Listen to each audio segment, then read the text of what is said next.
Happy Sunday to you, everyone. Hope you're doing well. This is our new puppy. Her name is Castell. She's 11 weeks old, and she's a German Shepherd puppy. I love, as I mentioned yesterday, play. I'm a huge fan of play. And right now, I'm engaging in a little act of play fighting from a human standpoint. Meaning, I'm not going to grab her with my mouth, and I suggest you don't do the same thing. I'm not going to roll on top of her. What I'm going to do is engage in some tug of war. Tug of war, because what did we learn about play yesterday? What was it? Play is used as a training ground. Yeah, that's right, a training ground for preparing young animals, especially dogs and wolves, for future interactions with their peers. Yeah, so again, if you don't ever play with your dog, how do you expect your dog to learn how they interact with his peers? And that doesn't just mean other dogs. Because they have to live with you, they have to learn how to interact with you. You can become one of those peers, so to speak. Play requires an implicit agreement. Like right now, I'm playing with her. An implicit agreement of cooperation and also negotiation between players. We have to trust one another. She has to trust that I'm going to play with her and I'm not going to attack her. This is play fighting. Yeah. We're just getting it on right here. Absolutely. We're having a good old time. But you hear her growling. That's that play growling. It's play fighting. But it's done at a level, again, that she and I have made an agreement, even at this young age. She's not even 11 weeks yet. Actually, I think she's 11 weeks as of today. But we made an agreement, and we're cooperating with one another. And we came up with a negotiation here that, hey, if you play and don't bite me, we continue to play. So again, this guarantees a safe and fruitful learning environment for the young dog. Safe and fruitful. You hear her, she's frustrated. She wants me to let go. Ah, you win. Oh my gosh, you're so strong. You're such a mighty warrior you are at this young age there, Castell. You are a force to be reckoned with. Absolutely, when it comes to tug of war. It's such a good thing to do. And she learns, and she will continue to learn as she gets older, and her cognition starts to pull all these events together, that she'll learn that by playing fairly, she will acquire the social competence and the rules that are the basis of a peaceful coexistence. And if anything else, at a minimum, it serves as an outlet for frustration. Absolutely. She learns how we can get along. She can learn to read me. She has to finely tune her skills, how she grabs this ball, when she lets go of it, who she grabs versus me versus the ball. She learns when I'm serious about this, like seriously let go, or when I'm going, I don't want to play. All these rules start to be established, and she learns it by interacting, getting feedback, that constant feedback.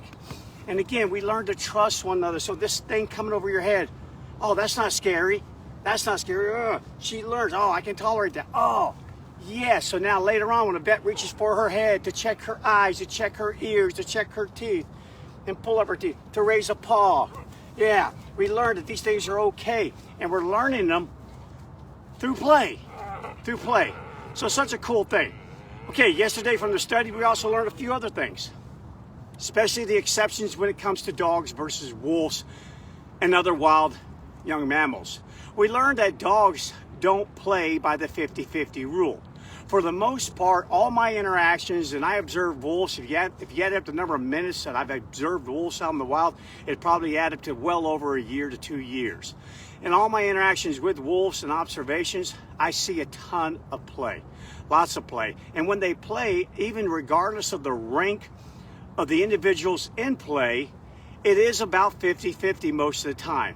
Every now and then, depending on how you catch one of them, if they've had a good day, had a bad day, if they're hungry, if they're hurting, they're sore, you'll suddenly see the change shift to about a 70-30, meaning if I'm more dominant, then I am going to rule this play, pin you to the ground 70 to 30% of the time. God, I see, I got it that time. There we go. Oh, you weren't paying attention. Oh, gosh. Oh, you tough little thing.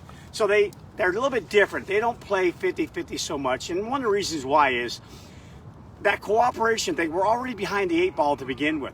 They don't have to cooperate with other dogs to survive. They don't even have to cooperate with you. I've seen some of the most disobedient dogs. Absolutely. Owners terrified of them.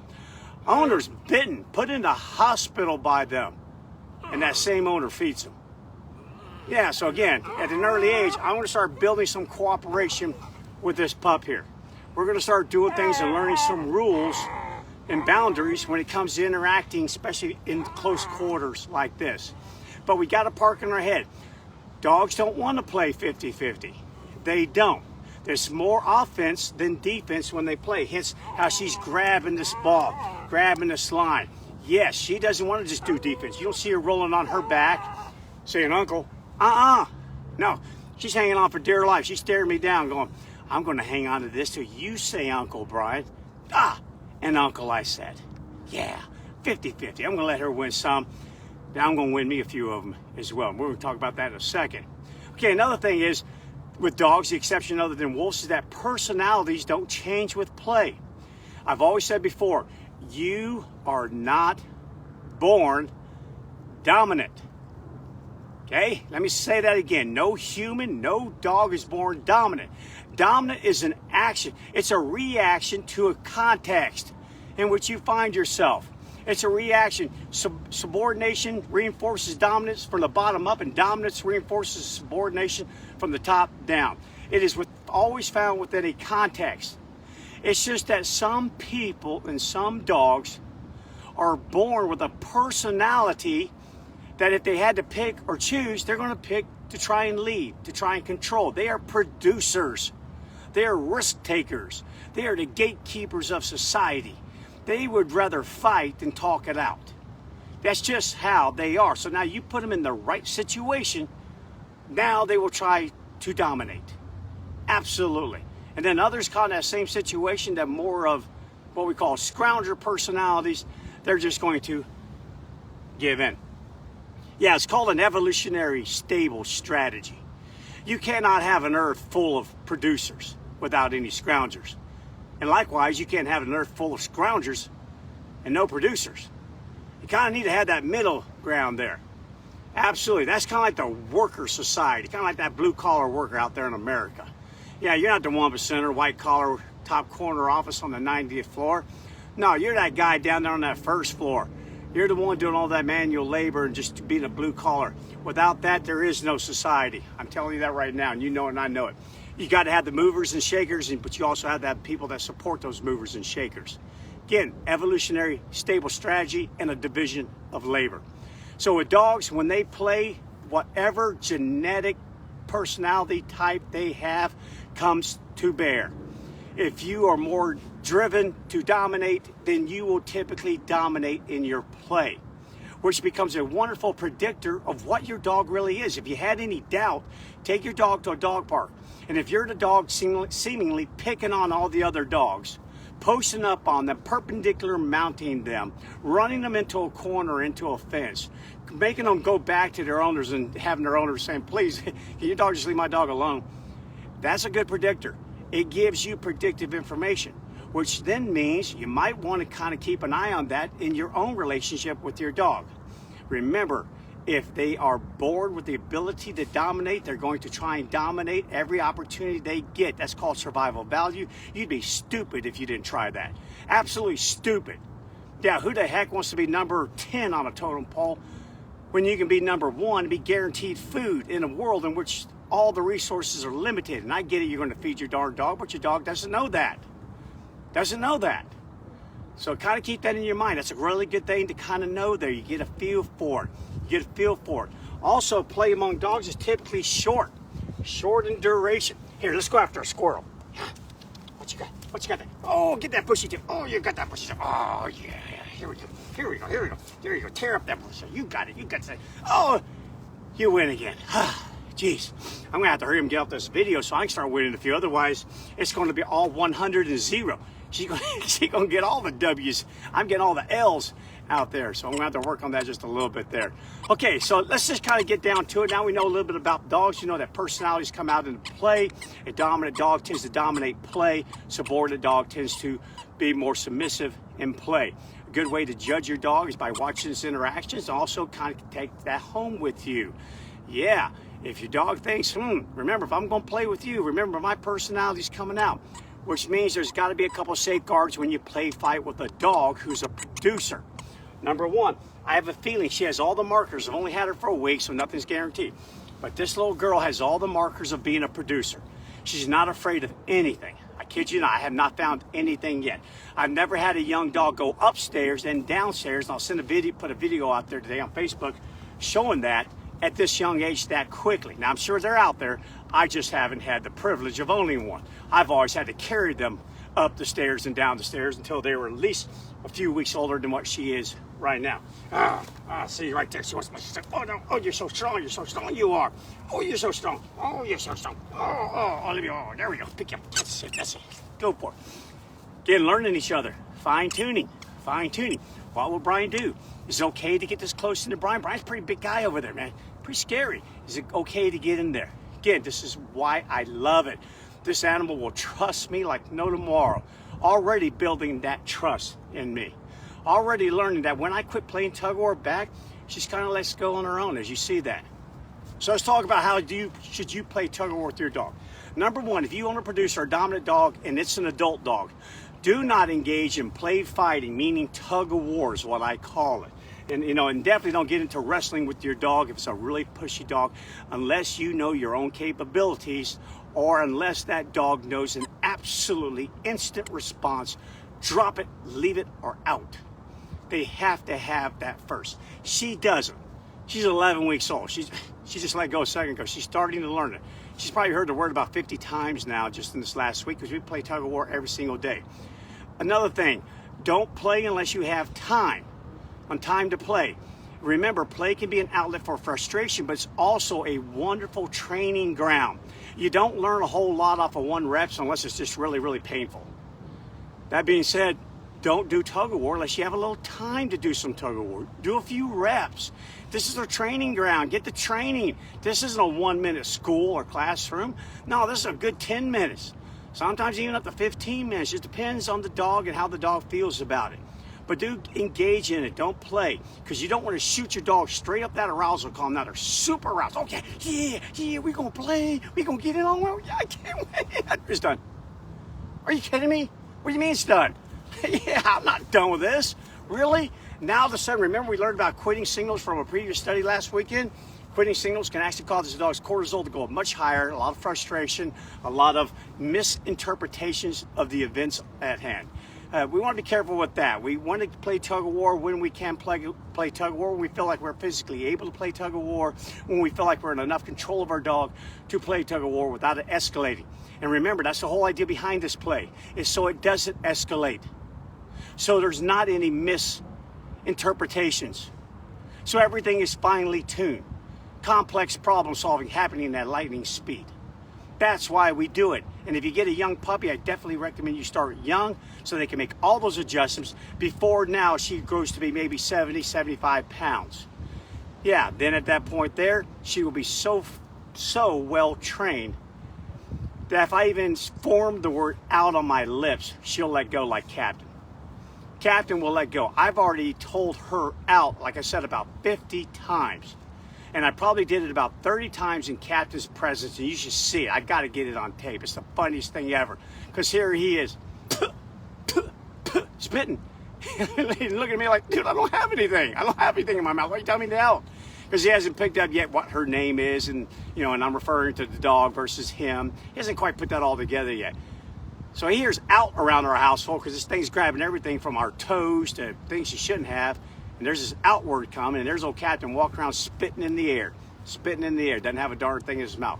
That's what I got to have when I'm going to engage in tug of war with a medium to large sized dog who's a bit of a producer. Definitely got to have that. So make sure you work on that. Go catch my videos on teaching out, drop it, and leave it. Make sure you work on that. Another thing is, until you do get to that out, you don't have it like with her. I don't have it yet. It is not foolproof. I can sit there and grab this ball, and oh yeah, she always gets the string. Oh, you get the string there. But now I can go out, and all I got met with was a growl. That was it. So now let me give her another signal. That was just auditory. Out.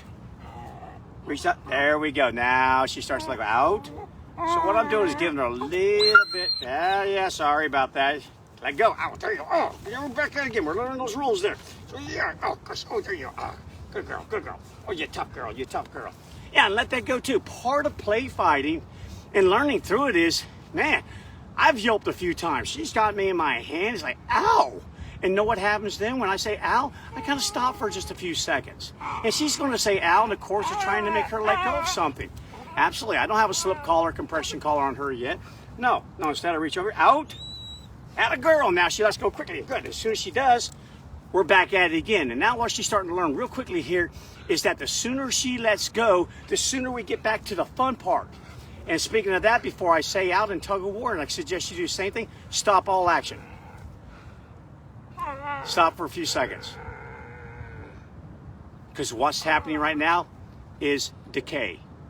Her arousal column is dropping down, down,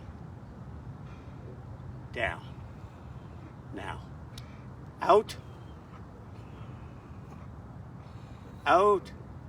Oh, good girl. Yeah, then we get back at it again. And there we go. So again, just definitely recommend that you do the same thing. Start with a young dog.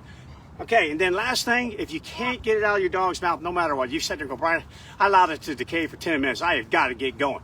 Then do that very thing. Just let go. Grab your leash. She's got a long leash on right here. Grab it and shift to another command. Heel, let's go. And we've done that with her, and she's dragged that ball all the way back to my house. Yep, carried it in her mouth all the way back to the house. Then when she got back to the house, she spit it out. And when we get something to drink, we picked up the ball and put it up. Nothing wrong with that. Nothing wrong. No dishonor in that at this age here. None whatsoever. So again, if you can't get it out of your dog, just let go, wait a few seconds, shift to a whole nother command, and trust me, the whole idea, the fun part about this ball is either playing tug of war with Bryan or bring, or going to get it. Atta girl, bring it over here to me. Bring it over here to me. Atta girl, there you go, there you go, good girl. Good girl, good. You'll be better than captain before long with that. Yeah, just shift to something else, and they'll let go. They're not going to hang on to it forever.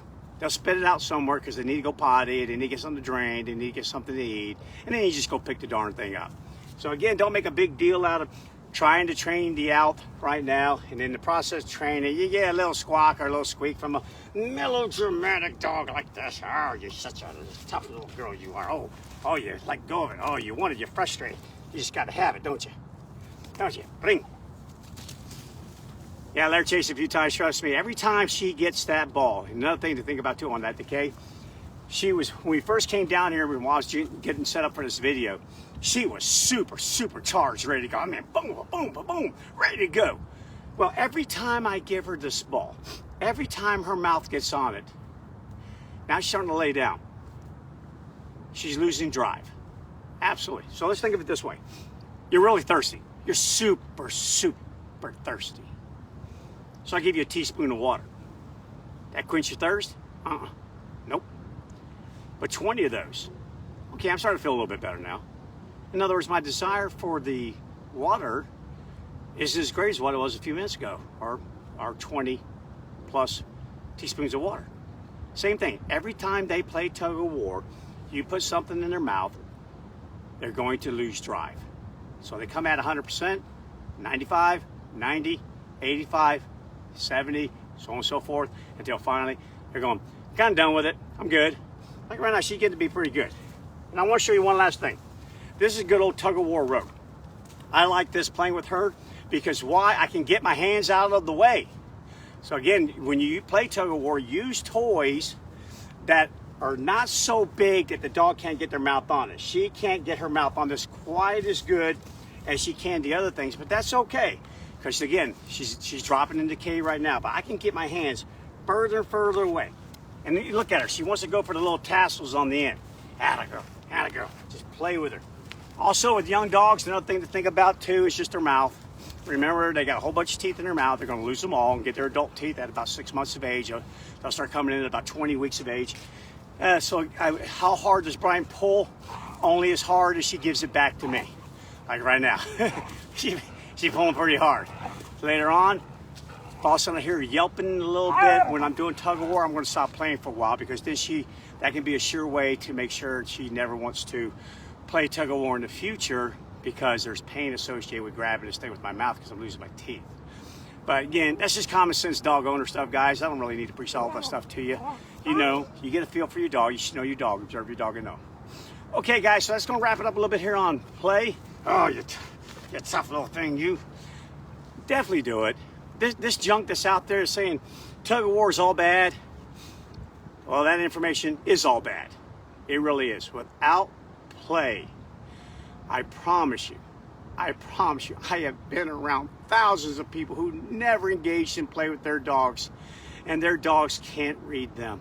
They have a difficult time understanding. And even if they do, they're doing it at a C level, not an A level.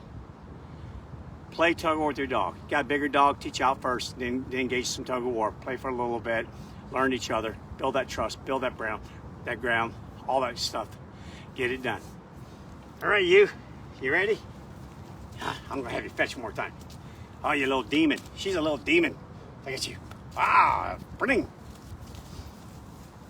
Yeah, love it. Love it. That's genetics right there, baby. Here she comes. Atta girl, good girl, good girl. Already fetching the ball. I can throw this thing about 50 feet away.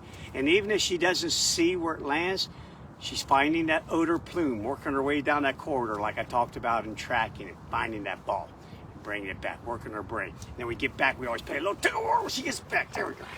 Good. Have fun with your dogs, guys. That's what it's all about. You know what? I'm decaying too. If I was upset about anything, anxious about anything, I'm not now.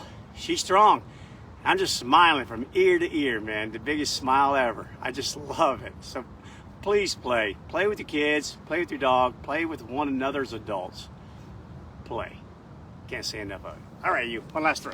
You ready? You ready? You ready? Oh, you little demon, you. Oh, you got to let go. Out. Out. Let go of that thing. There we go. Good. And now because you let go, now you can go chase it. Go chase that animal. Go catch it. Oh, and please bring it back because I'm hungry too. I need some of that.